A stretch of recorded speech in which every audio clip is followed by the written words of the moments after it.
Hello everyone.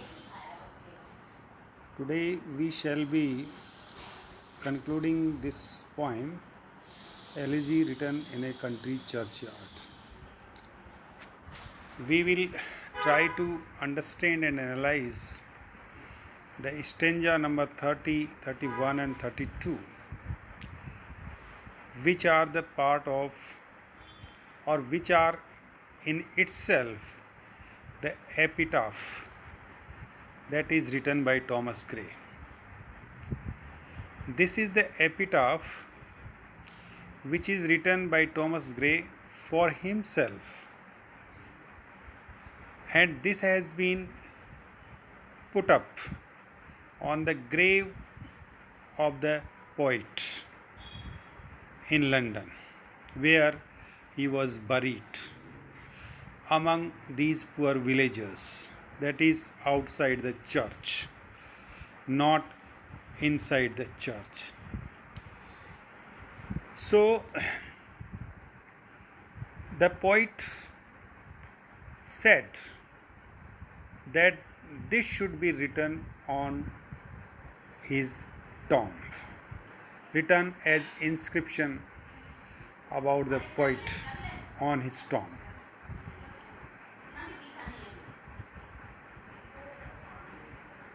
In the poem, we have seen that another speaker or another passerby, when he looks, when he go through this poem, when he reads what the poet has written for the poor villagers, he tries to inquire about him who wrote such a tale of the poor villagers. And then a swain means a shepherd, might have answered him, and he has said the words which the poet himself has described in the previous four stanzas. That is, the poet was a person who was humble, who used to walk early in the morning, go to up the hill and see the sun rising. At the noon time, he would rest.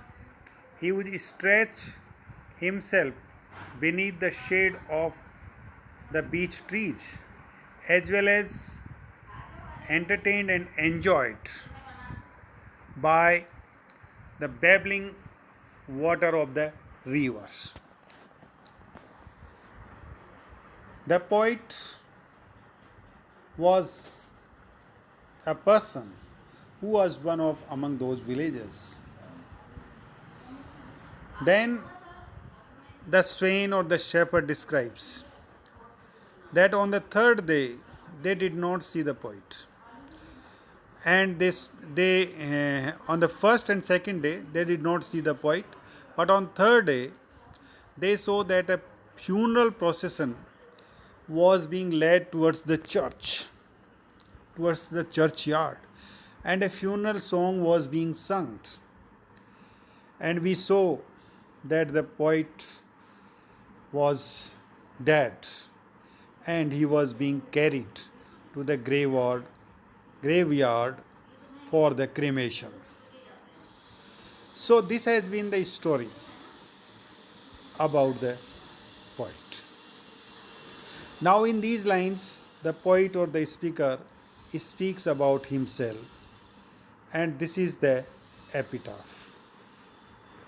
What he says: here rests his head upon the lap of earth, a youth to fortune and to fame unknown.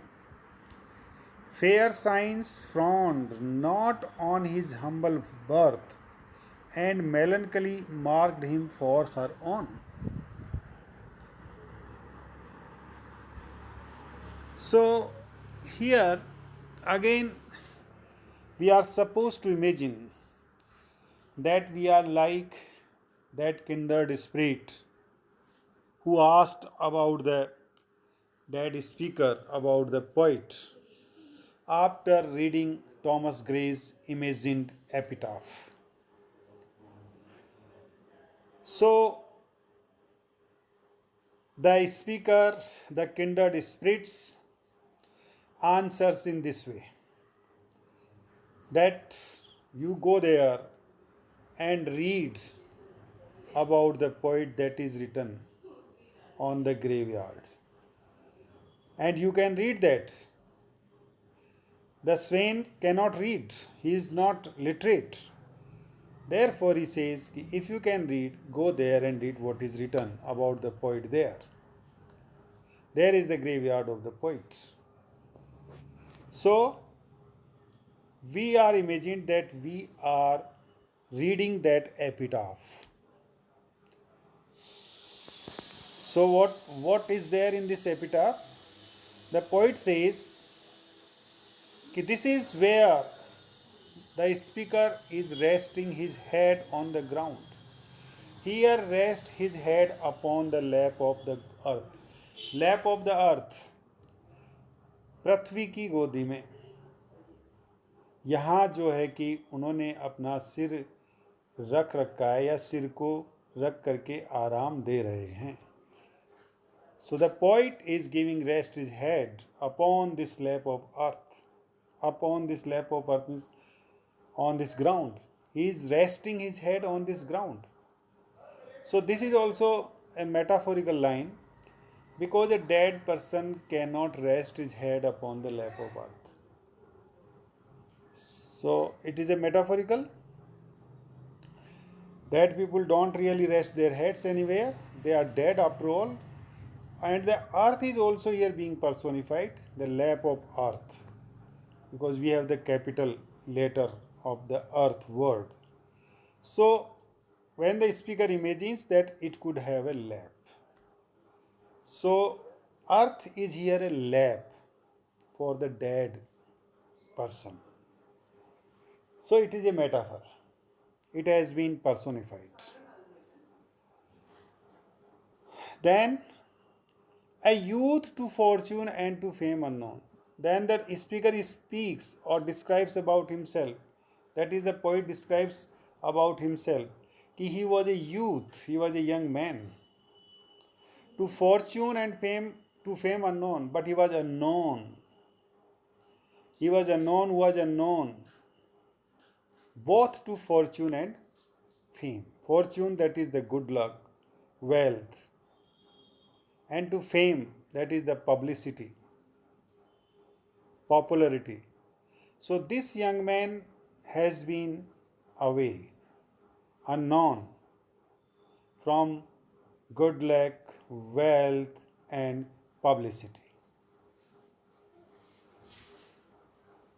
In other words, he was of humble birth. He was not a great man. He was not a rich man. He was not lucky one. He was not wealthy. He was not popular. But he was a humble birth. So fair signs frowned not on his humble birth, but fair signs frowned not. It means the knowledge. Fair signs means here knowledge. Knowledge was not a stranger to him, or we can say he was no stranger to knowledge or science. In spite of the humble beginnings, origins, he belongs to the humbleness, he belongs to the humble beginning or birth, but he was knowledgeable. He was knowledgeable like a scholar or a poet, but he could not develop it. He could not cultivate it due to the chill penury and lack of opportunities. So, fair signs frowned not on his humble birth, and melancholy marked him for her own. So, The knowledge, it's okay, because the knowledge, he was knowledgeable, even though he was humble birth. But melancholy marked him for her own. So he has been a poet or a man of melancholy, always. He was a man of sadness. He was a man of grief. He was a man of suppression, depression. But he had not been the man of good luck and wealth, although knowledgeable. So, here in this stanza, the speaker or the poet is personifying all those nouns like fame, fortune, science, melancholy, and they all have been written in capital. The beginning letter of these words is capital. So we have, although whole the poem is full of personification and metaphors, this stanza is also full of more personifications. So this is what the poet's epitaph describes about himself in these 4 lines.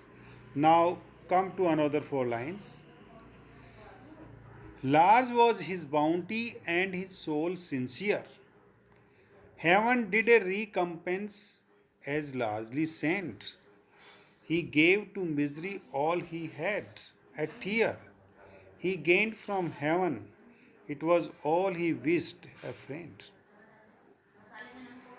So he might have had humble beginnings, but he did pretty well for himself. So the poet was of humble beginning, but he was knowledgeable, he was intelligent, and therefore he did pretty well for himself. So he was, large was his bounty. Bounty means he was very generous. His heart, his mind was the large one. That is the generous. Large was his bounty. And his soul sincere. And his soul was also sincere. So he was generous, magnanimous, as well as sincere, honest. Heaven did a recompense as largely sent. And therefore heaven paid him back, sent a recompense for those good qualities, because he was a good man. His heart was large, his soul was sincere, he was of humble birth, whom fortune and fame never approached. So, for these good qualities, God has paid him, heaven has paid him. That is as a recompensation. He gave to misery all he had, a tear. So, this speaker gave everything he had to his depression, that is to misery. In other words, his tears. So, he gave all the tears to the misery. Misery is here depression. He gained from heaven, it was all he wished. But in recompensation of this, that he gave everything to misery, everything to poor, everything to humble, he got from heaven what? It was all he wished, that he wished, always wished, that he always desired. So the heaven gave him something pretty awesome, beautiful thing. And what was that? That was a friend. So here the speaker, the poet, says that God gave him a friend, a true friend, an honest friend, sincere friend, in recompensation, in compensation of all the things that he gave to misery, for all the good qualities that he had. And who was his best friend? Richard West. So it is supposed that the poet has written this elegy in the memory of his friend Richard West, because at the time of writing this poem, his friend Richard West was dead or died. Now see the last stanza of this poem or of this epitaph, 4 lines. No further seek his merits to disclose, or draw his frailties from their dread abode. There they alike in trembling hope repose, the bosom of his Father and his God. So no further seek his merits to disclose. Now again the poet or the speaker tells to the reader or the person who is inquiring about his fate, who is reading his epitaph, that no further seek his merits to disclose. Don't try to find out anything more about the poet, about the dead speaker. It's a good point. His merits means his good points. Or draw his frailties from their dread abode. And also don't try to get the faults, the bad points, his bad points, and dig up any dirt on his bad points or frailties either. From their dread abroad, which are residing in dreadful abode means place. There they alike in a trembling hope repose, because the goodness and the badness both are alike, same way, in trembling hope repose, having a trembling hope and having a rest. So both his good and bad qualities, they are in repose or resting, hoping for eternal life, hoping for permanent life, because these good qualities and bad qualities were in him and now he is dead. So they are also resting in that grave, as the poet or as the speaker's dead body is resting. And they are resting in order to meet, the God on the doomsday. They are hoping for the eternal life. So the bosom of his Father and his God, that is in heaven with God. So the bosom of his Father and his God, they are all. So the Father and God is the God itself. So in heaven, these good and bad qualities are resting, are resting in the hope of betterment, in the hope of for eternal life. So this is what here we have, this epitaph written by the poet for himself, that it should be written. It means that he has been a simple man, he has been an ordinary person, and he has never